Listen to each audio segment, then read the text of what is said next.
एक तरफा अगर आप कह रहे, वैसे एक तरफा है नहीं, हिंदुओं पे चले तो बहुत बढ़िया बुलडोजर, बहुत बढ़िया, इस पे नहीं चला, टेनी पे नहीं चला, उस, अरे कानून अपना काम कर रहा है भाई। वहां ये जो पीडीए ने, प्रयागराज विकास प्राधिकरण ने लिख कर दिया है, जिस मामले में आप कर रहे हैं कि इनको नोटिस जारी किया गया था 10 मई को, 10 मई को कारण बताओ नोटिस जारी किया गया था प्रयागराज वाले मामले में। जावेद पंप की बात कर रहे हैं शायद आप, आफरीन। मैं अब एक मिनट, डॉक्टर रिजवान अहमद एक कमेंट आपका, फिर कादरी जी भी जुड़ गए हैं। कादरी जी मैं आपके पास आ रहा हूं, लेकिन डॉक्टर रिजवान अहमद मैं आपके पास आ रहा हूं। आप समझ पा रहे हैं कि आप बुलडोजर सही या नहीं? जी। क्या बुलडोजर वाला इंसाफ कानून के खिलाफ नहीं चलना चाहिए बुलडोजर? जय हिंद, वंदे मातरम जी। जो भी आदमी ये कह रहा है कि बुलडोजर सिर्फ मुसलमानों के घर पर क्यों चल रहा है, गवर्नमेंट सेलेक्टिव हो रही है, वो खुद अपने, और ये बुलडोजर चलाना गैर कानूनी है, वो खुद अपने आर्गुमेंट को वीक कर रहा है, सेल्फ गोल मार रहा है। अगर वो ये कहना चाहता है कि बुलडोजर चलाना गलत है, तो वो ये कहे कि बुलडोजर नहीं चलना चाहिए, चाहे हिंदू का घर हो चाहे मुसलमान का घर हो, तब तो ये आर्गुमेंट समझ में आता है। आप जब ये कह देते हैं कि सिर्फ मुसलमान क्या क्यों चल रहा है, तो आप अपने आर्गुमेंट को खुद ही कमजोर कर देते हैं, पहली चीज। दूसरी चीज, भाई लोग सरकार पर सेलेक्टिव होने का आरोप लगा रहे हैं। मनन भाई, इस किस्से की जो बुनियाद है वहां पर ये खुद ही सेलेक्टिव हुए जा रहे हैं।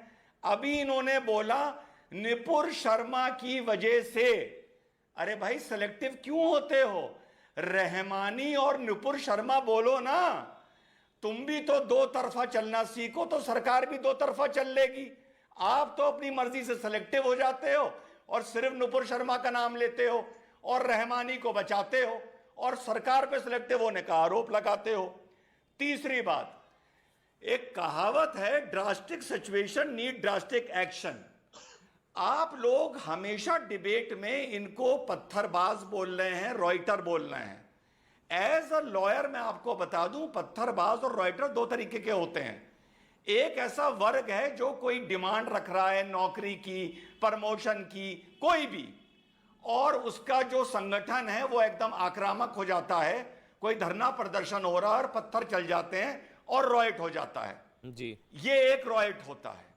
लेकिन जो ये रॉयट हुआ है, आप व्हाट्सएप ग्रुप बना रहे हो, आपको पता है कितना सेंसिटिव मैटर है, पैगंबर का मैटर है, दुनिया की निगाहें हमारे देश पर हैं, अरब मुल्कों की निगाहें हमारे देश पर हैं। आप जुमे के दिन चूज करते हो, मस्जिदों से ऐलान करते हो, भीड़ निकालते हो। अमन भाई, अगर जो पिछले जुम्मे हुआ, अगर वो गवर्नमेंट के हाथ से आउट ऑफ कंट्रोल हो जाता, पता है क्या होता?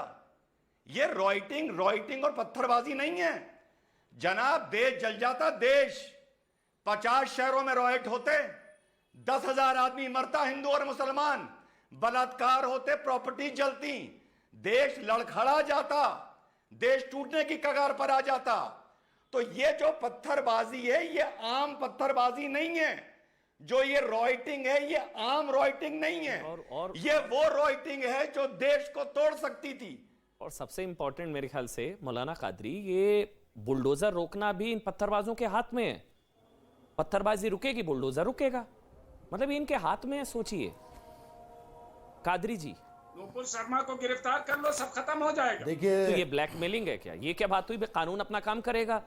ऐसे तो अकबरुद्दीन ओवैसी को भी गिरफ्तार करो, फिर अकबरुद्दीन ओवैसी को भी गिरफ्तार करो, फिर ओवैसी पर कौन सा चार्ज देंगे? 10 सेकंड आपको बयान सुनाऊंगा ना, आप 10 सेकंड पहले ओवैसी सबसे पढ़ा लिखा आदमी है, ओवैसी सबसे बड़ा कानून का ज्ञाता है, ओवैसी सबसे बड़ा स्पीकर है। FIR हुई थी उन पर भी, वो बयान मैंने भी सुना है। वो मुकाबला करोगे तुम किससे? उनसे मुकाबला? उनका बयान अगर मैंने आपको सुना दिया ना, मैं सुना नहीं सकता हूँ, इतना अभद्र है वो, चला नहीं सकते। आज तक कोई बयान आप दे पाए कि इसकी वजह से ओवैसी को नामजद किया है? ये तो अच्छा, मैं सुना सकता हूँ वैसे, मैं सुना दूंगा, मेरे पास है वो बयान। डॉक्टर रिजवान अहमद, आप बोलिए। डॉक्टर रिजवान अहमद, मैं बयान सुनवा सकता हूँ, मैं सुनवाता हूँ आपको। अभी पता लगेगा कितना। भाई बोलिए डॉक्टर रिजवान अहमद भाई। अरे ये कौन सा तरीका है? नुपुर को गिरफ्तार कर लो, वरना हम हर जुमे को हुड़दंग मचाते रहेंगे। अरे 80 करोड़ हिंदू निकल आएगा कि रहमानी को गिरफ्तार कर लो तो हम हुड़दंग मचाते रहेंगे। जाहिलों वाली बात करते हैं, जाहिल आजम की पार्टी के हैं, लश्कर देखो, जाहिलिया का एक इनकी बात पार्टी बता का दें दूसरा रिजवान, नाम है, रिजवान, और कह एक रहे हैं बात सबसे बता दें। सबसे पढ़ा लिखा जाहिल आदमी अगर है, कहा, बदतमीजी सबसे अगर जाहिल कहा, आदमी है, तो सबसे अहमद चौधरी जाहिल एक बात बता दूं आपको। हिंदुस्तान की नहीं, राजनीति का रुकिए, सबसे रुकिए, जाहिल नहीं, आदमी नहीं, है, जाहिल नहीं, मालूम है, ऐसे नहीं, सबसे जाहिल ऐसे नहीं, आदमी ऐसे नहीं, है। डॉक्टर रिजवान मालूम अहमद है ऐसे बात कि नहीं, नहीं? वो पार्टी का पक्ष रख रहे हैं भाई, बीजेपी ने पर्सनल नहीं हो खुद माफी सकते। मंगवाया। मनन जी भी बीजेपी ने सम्मानित खुद है। अपनी पार्टी से निकाला। मनन जी अपने भी आवाज सम्मानित को पर्सनल। अपना वो करना, म्यूट करना, खबरदार। मैं आज रिजवान को जवाब दूंगा इनकी बदतमीजियों का। दे दीजिए ना भाई, मेरी मैंने आवाज रोक मत दिया, म्यूट मैंने भी करना। बोला पर्सनल नहीं होना, मैंने हाँ, भी समझा दीजिए, दिया, दीजिए, म्यूट करना। मैंने भी विरोध कैसे किया। हमारा कहते नेता हैं? बोलता है ये जाहिल कि जब कैसे योगी कहते हैं? योगी मोदी कैसे मठ में आपकी चले बदतमीजी जाएंगे तो करता तुम्हें है? बचाएगा कौन? ये तुम्हारा नेता बोलता है, जिसको कह रहे हो पढ़ा लिखा आदमी है, बैरिस्टर आदमी है, ये बोल रहा है वो भाषा। जब मोदी योगी मठ में चला जाएगा तो तुम्हें कौन बचाएगा? ये भाषा मेंबर ऑफ पार्लियामेंट की होती है, ये भाषा एक नेता की होती है, ये भाषा एक गुंडे की होती है, ये भाषा एक मवाली की होती है। तुम मेरे साथ क्या बदतमीजी करोगे?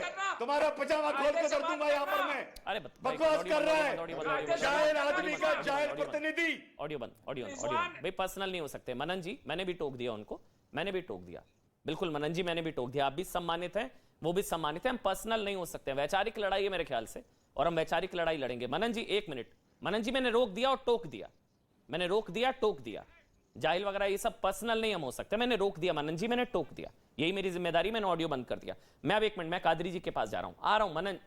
मनन जी आ रहा हूं। कादरी जी अब आप बोलिए, आपको भी लगता है कि एक तरफा बुलडोजर चल रहा है क्या? ये कार्रवाई एक तरफा है, आपको भी लगता है?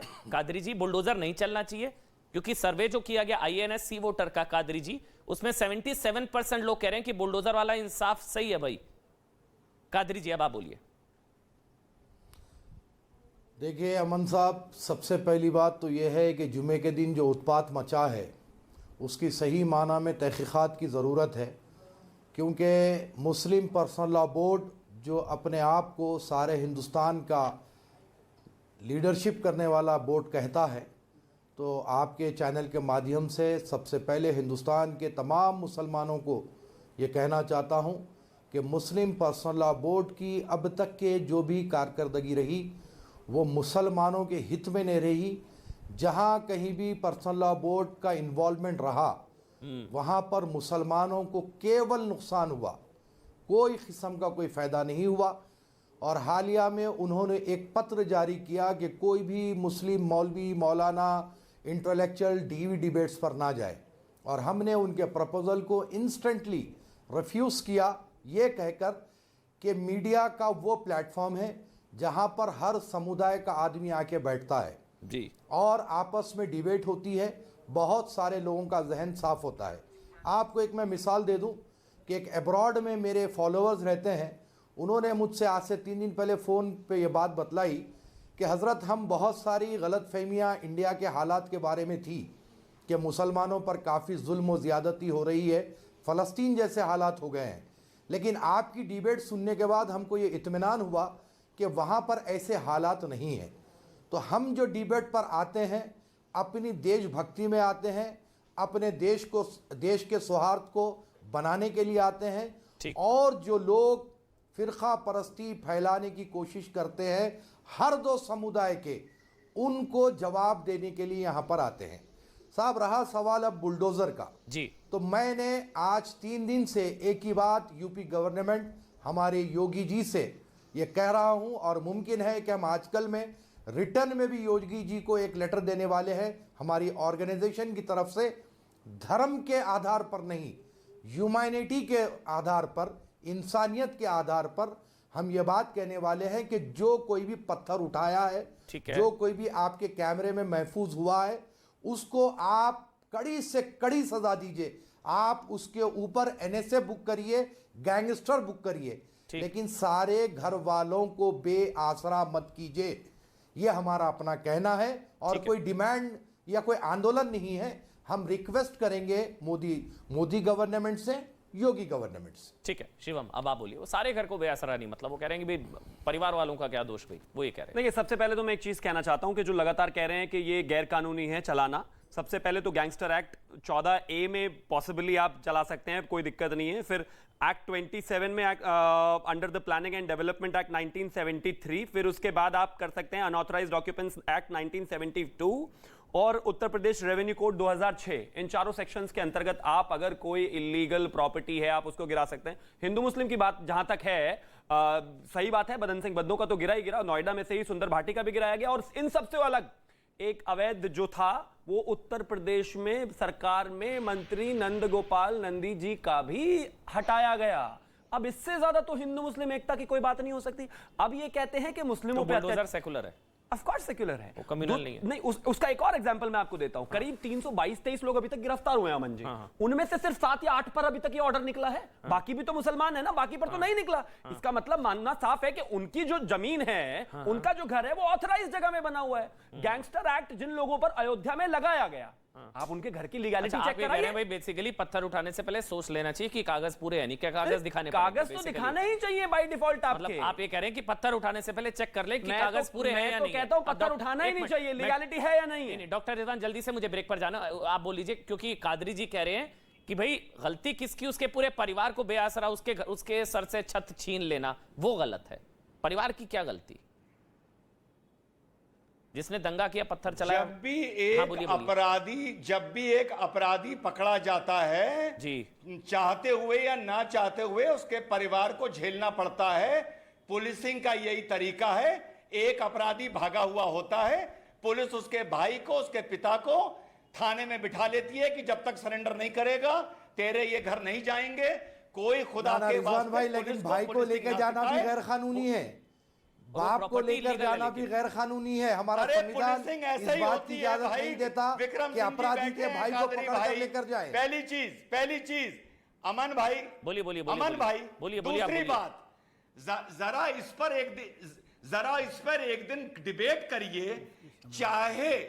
चाहे सीए का मैटर हो, चाहे हिजाब का हो, और चाहे अब हो ज्ञानवापी का हो, चाहे कोई मुद्दा हो नुपुर का हो, जरा एक दिन डिबेट करिए। ये हैदराबाद में कभी पत्थर नहीं चलते, हैदराबाद में गाड़ियां नहीं चलती, हैदराबाद कभी बंद नहीं होता। इस पर एक दिन डिबेट करिए तो पता चलेगा कि ये कितना दोगला इंसान है जिसको लोग बैरिस्टर बोलते हैं। छोटा सा ब्रेक ले रहा हूं, मुफ्ती कासमी जी उसके